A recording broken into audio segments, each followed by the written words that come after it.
Depreciation அக்கௌண்டிங்கில் வந்து பார்த்திங்கன்னா exercise some நான் எடுத்திருக்கேன்.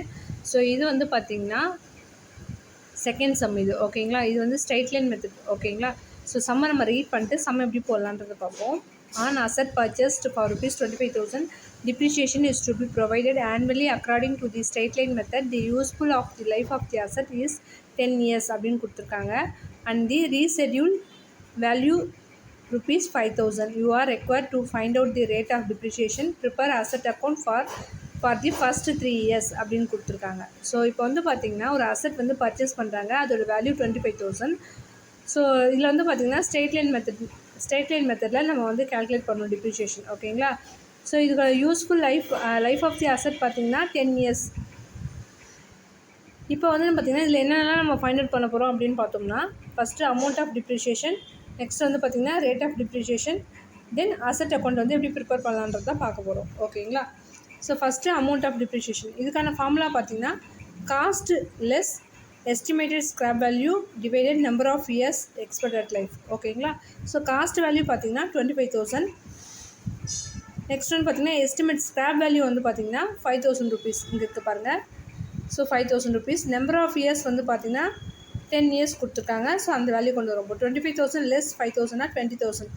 20,000 நம்ம 10 டிவைட் பண்ணும்போது நமக்கு 2,000 கிடைக்குது. ஸோ அமௌண்ட் ஆஃப் டிப்ரிஷியேஷன் ₹2,000 ஓகேங்களா.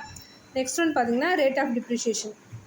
இப்போ ரேட் ஆஃப் டிப்ரிஷியேஷன் பொறுத்தவரைக்கும் வந்து பார்த்திங்கன்னா அதுக்கான formula depreciation divided original cost of the plant. So depreciation value வந்து பார்த்திங்கன்னா 2,000. Depreciation divided original cost of the plant multiply 100 ஓகேங்களா. ஸோ டிப்ரிஷியேஷன் வேல்யூ வந்து பார்த்திங்கன்னா 2,000. ஸோ நம்ம ஃபைண்ட் அவுட் பண்ணியிருக்கோம் பார்த்திங்களா அந்த value multiply 100. Original cost of the plant வந்து ₹25,000. இப்போ நம்ம கால்குலேட் பண்ணால் நமக்கு ரேட் ஆஃப் டிப்ரிஷியேஷன் வந்து பார்த்திங்கன்னா 8% கிடைக்குது. ஸோ நம்ம இப்போ வந்து நம்ம அசெட் அக்கௌண்ட் போட போகிறோம் ஃபஸ்ட்டு 3 இயர்ஸ்க்கு. ஸோ அதுக்கான ஒர்க்கிங் மட்டும் இங்கே பார்க்கலாம். அசெட் வேல்யூ வந்து பார்த்திங்கன்னா 25,000. ஸோ ஃபஸ்ட் இயர்க்கான டிப்ரிஷியேஷன் வந்து பார்த்திங்கன்னா 25,000 சொல்லியிருக்காங்க இல்லைங்களா. இதில் வந்து பார்த்திங்கன்னா டேட் எதுவும் ஸ்பெசிஃபிக்காக கொடுக்கல. ஸோ நம்ம அப்படியே தான் கால்குலேட் பண்ணோம் ஓகேங்களா. ஸோ டிப்ரிஷியேஷன் நம்ம ஆல்ரெடி வந்து பார்த்திங்கன்னா 2,000 ஃபைண்ட் அவுட் பண்ணியிருக்கோம் பார்த்திங்களா, அந்த வேல்யூ நம்ம எடுத்துக்கிறோம். ஸோ 25,000 லெஸ் 2,000னா நமக்கு 23,000 கிடைக்குது. இந்த வேல்யூ வந்து பார்த்திங்கன்னா ஸ்ட்ரைட் லைன் மெத்தட்ன்றதுனால நம்ம வந்து ஒரிஜினல் காஸ்ட் வேல்யூலேருந்து தான் நம்ம வந்து டிப்ரிஷியேஷன் கால்குலேட் பண்ணோம் ஓகேங்களா. ஸோ ஃபஸ்ட் இயர்க்கான டிப்ரிஷியேஷன் 2,000.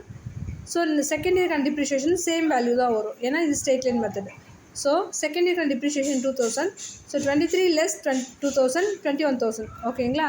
ஸோ லாஸ்ட் தேர்ட் இயர்க்கான டிப்ரிஷியேஷன் வந்து அதே சேம் ₹2,000. ஸோ 21,000 லெஸ் 2,000 19,000 வந்து பார்த்திங்கன்னா அசெட் அக்கௌண்ட்டோட பேலன்ஸு. ஸோ இதை பேஸ் பண்ணி நம்ம அசெட் அக்கௌண்ட் எப்படி போடலான்ற அப்படின்னு பார்க்கலாம். ஃபஸ்ட்டு டு பேங்க் அக்கௌண்ட் நம்ம பர்ச்சேஸ் பண்ணியிருக்கோம் பார்த்திங்களா அசெட்டு. ஸோ அதுக்கான வேல்யூ இங்கே கொண்டு வரும். ஸோ அதுக்கான depreciation 2,000. So 25 less 2,000 23,000. So balance carried 23,000 ஓகேங்களா. ஸோ இந்த வேல்யூ நம்ம நெக்ஸ்ட் இயருக்கு கொண்டு வரோம். ஸோ 23 டிப்ரிஷியேஷன் வந்து பார்த்திங்கன்னா சேம் ₹2,000. So 23 less 2,000. இந்த ஒர்க்கிங்கை பேஸ் பண்ணி நம்ம இங்கே எப்படி கொண்டு வந்தோமோ அதே பேஸில் தான் இங்கே கொண்டு வரோம் ஓகேங்களா.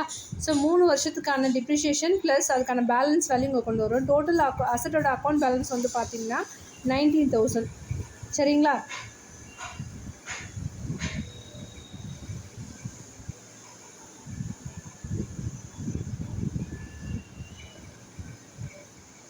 Thank you.